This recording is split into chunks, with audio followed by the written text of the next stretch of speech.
1 ঘন্টায় একদমই পারফেক্ট মিষ্টি দই তৈরি করব। যেই দইটা আপনি একবার শিখে গেলে লাইফে কখনো আর আপনার বাজার থেকে হাজার, হাজার টাকা দিয়ে দই কিনে খেতে হবে না। রেসিপিটা শিখে রাখুন, যেহেতু প্রচুর গরম পড়ছে, আপনাদের অনেক বেশি উপকারে আসবে। ১ম এ মিষ্টি দই তৈরি করার জন্য একটি হাঁড়িতে দিয়ে দেব ১.৫ লিটার পরিমাণে পানি, আর তার সাথে দিয়ে দিতে হবে ২ কাপ পরিমাণে গুঁড়া দুধ। গুঁড়া দুধ দিয়ে যদি মিষ্টি দইটা তৈরি করেন, লম্বা সময় দাঁড়িয়ে কিন্তু এই দুধটাকে জাল করে ঘন করার কোনো দরকার পড়ে না। আর চাইলে কিন্তু আপনারা প্যাকেটের যে ফার্ম ফ্রেশ বা প্রাণ দুধ বা গরুর ডিরেক্টলি যে গরুর দুধটা পাওয়া যায় ওইটা দিয়েও কিন্তু মিষ্টি দইটা তৈরি করতে পারবেন। এখন ১.৫ লিটার দুধের জন্য এখানে এড করছি আমি ১ কাপ পরিমাণে মিষ্টি মানে চিনি। তো আপনারা চাইলে কিন্তু এখানে চিনির পরিমাণটা বাড়িয়ে অথবা কমিয়েও দিতে পারবেন। এই পর্যায়ে এসে ২ টা এলাচি দিয়েছি। এতে কিন্তু এই দইটা থেকে দারুণ একটি ফ্লেভার পাওয়া যাবে আর খেতেও ভালো লাগবে। এখন অনবরত নেড়েচেড়ে একদম হাই আঁচে দুধটাকে জাল করে নিতে হবে ঘড়ি ধরা ১০ মিনিটের মতো।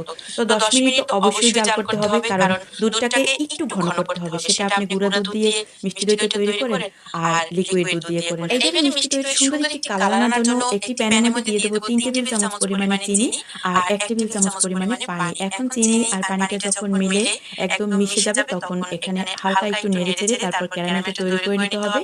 আর ক্যারামেলটা যাতে পুড়ে না যায় সেদিকে লক্ষ্য রাখতে হবে।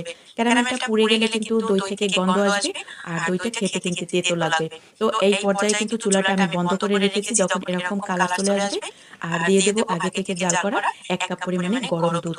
এখন দেখতে পাচ্ছেন অনবরত নাড়তে থাকবো। যখন এই ক্যারামেলটা মিশে যাবে দুধের সাথে, তখন বাকি দুধটাকে আমি ঢেলে দিব। আপনারা যদি আরো বেশি মজাদার করে তৈরি করতে চান, সেক্ষেত্রে কিন্তু এই ক্যারামেলের সাথে ১ টেবিল চামচ পরিমাণে ঘিও এড করতে পারবেন। সেক্ষেত্রে এই দইটা থেকে দারুণ ফ্লেভার পাওয়া যাবে। আর এখন অনবরত দুধটাকে জাল করে নেব আরো ২ থেকে ৩ মিনিটের মতো। আর তলানি ঘেঁষে ঘেঁষে নেড়েচেড়ে দিতে হবে।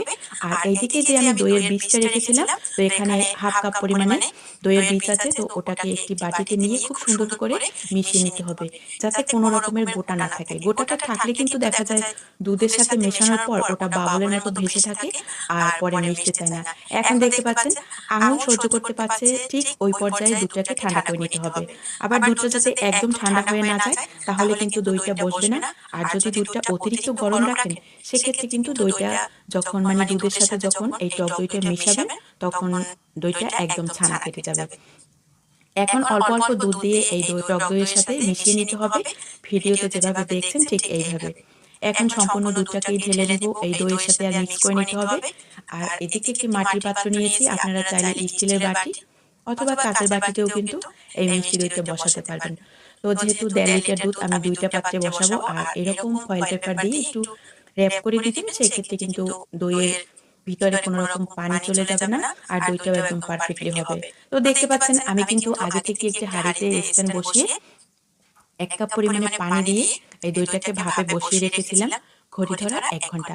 ১ ঘন্টা পরে যখন দইটা একদমই ঠান্ডা হয়ে যাবে, তখন আপনি